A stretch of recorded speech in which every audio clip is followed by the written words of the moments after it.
तो हेलो दोस्तों, आज हम नमक और गिरीस को एक साथ मिक्स करने वाले हैं। देखते हैं क्या होता है, नमक पिघल जाएगा या नहीं।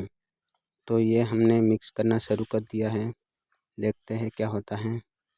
तो आप देख सकते हैं कि नमक पूरा चिपक रहा है और खर बड़ा हो रहा है गिरीस के साथ।